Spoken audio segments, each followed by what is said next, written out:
মাকে ঘর থেকে বাহির করে দিয়েছে।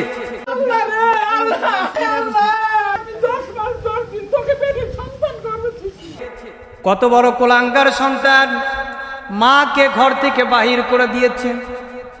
অথচ মা কেঁদে কেঁদে বলে 10 মাস 10 দিন আমি তাকে গর্ভে ধারণ করেছি, রেখেছি, নিজে না খেয়ে আমি তাকে মানুষের মতো মানুষ করেছি।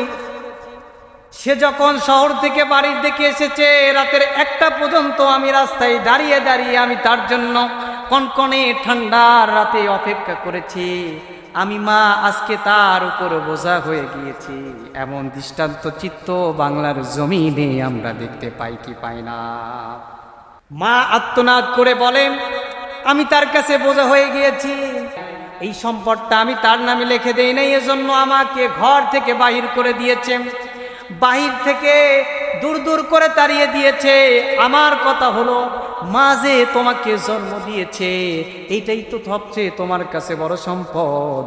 মায়ের স্তন থেকে 2-2.5 বছর যে দুধ পান করেছো এটাই তো সবচেয়ে তোমার কাছে বড় সম্পদ।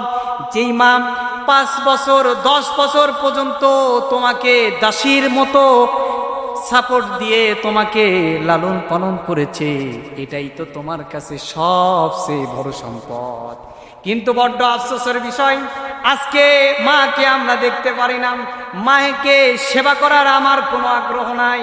যেই সমস্ত সন্তানগুলো মাকে চেনে না, খেদমত করার জন্য আগ্রহী হয় না, কিয়ামতের ময়দানে নয় জমিনের ভিতরেই তাদের শাস্তি 100% হবেই হবে।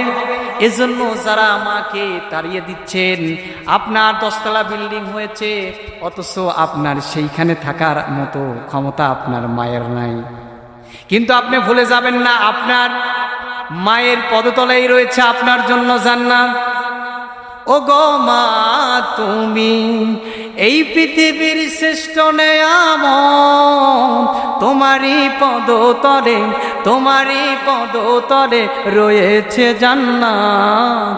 ও গো মা তুমি, এই পৃথিবীতে মা হলো আমাদের সবচেয়ে বড় নেয়ামত। আল্লাহ পাক আমাদের সেই মাকে খেদমত করার মতো সেই তৌফিক দান করে দেন। সকলে বলে আল্লাহুম্মা।